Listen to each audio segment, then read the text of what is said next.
Hello ladies and gentlemen, my name is Artie McBucket, and I'll be taking over Jan's Christmas show, as he has proven himself not to be a team player. So let's talk about my favorite Christmas movie, Jingle All the Way.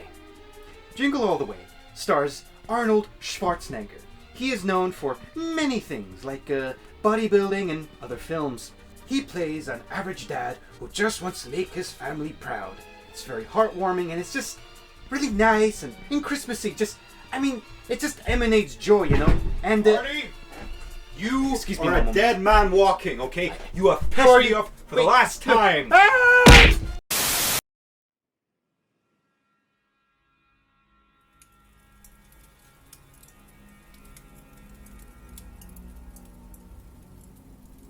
Between the time when the oceans drank Atlantis and the rise of the sons of Ares, there was an age undreamed of. And unto this, Conan, destined to wear the jeweled crown of Aquilonia upon a troubled brow. It is I, his chronicler, who alone can tell thee of his saga. Let me tell you of the days of high adventure. that is, of course, the quote from the Conan film. However, the movie won't be the main focus point of today's video. Instead, I'll be talking about the character and the world. So, join me as I talk about the man who was a buccaneer, a thief, a mercenary, and eventually a king of a civilized empire. Conan the Cimmerian.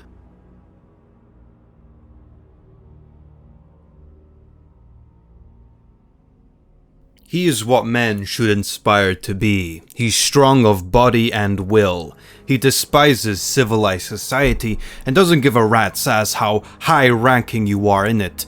If you are a cowardly, degenerate, gluttonous snob, you will feel the wrath of his blade. To quote the man himself, civilized men are more discourteous than savages, because they know they can be impolite without having their skulls split. However, if you embrace the uncertainty and danger of life and conduct yourself with honor, then you've earned yourself a worthy ally. One of the main things that I love about Conan is that his victories feel earned. And nowhere is this best shown than in the story Red Nails. The story features both Conan himself and one of his many female companions, Valera, who's like this badass swashbuckler, and they're stranded in the deep jungles near the kingdoms of Kush. As it so happens, their horses were eaten by a massive dragon. The dragon has scales, so they can't just stab it with a sword because it'll just shatter. And they're just stranded up on this crag. They have nowhere to go. They can't traverse the trees because the trees will snap under their weight. The only fruit that grows out of the trees are poisonous apples, and they're so deadly that the locals have named them Deraketa's apples, who is like this god of the undead, basically. So, the next morning, Conan, he starts making this spear. Then he takes one of the poisonous apples from the trees, and on the tip of the spear, he glazes it with the poison of Deraketa's apples. This time they're ready. They're gonna tackle this beast and deal with it for good. So Conan and Valera, through some teamwork, finally kill the dragon by throwing the spear into the dragon's eye, poisons the dragon, and Valera and Conan do something that so many failed to do before them, and that is to kill a dragon. Conan glared about him wildly. What's the matter? What are you gaping about? You slew the dragon god?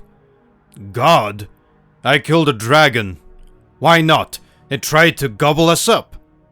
But dragons are immortal, exclaimed Olmec. They slay each other, but no man has ever killed a dragon. The 1,000 fighting men of our ancestors, who fought their way to Zucholt, could not prevail against them. Their swords broke like twigs against its scales. If your ancestors had thought to dip their spears in the poisonous juice of Deraketa's apples, quoth Conan with his mouth full, and jab them in the eyes or mouth or somewhere like that, they'd have seen that dragons are no immortal, than other chunks of beef. Conan and his stories of high adventure are not only great forms of escapism, but they also have a very important moral, which I'm probably gonna butcher. Conan worships this god called Crom. Crom in the afterlife asks you the riddle of steel, and you need to answer this riddle of steel. Now I know what you're asking. Jan, what the hell is this riddle of steel? If a man goes through hardship and he grows from it, his will can become stronger than steel. And I don't know, there's something kind of inspiring about that.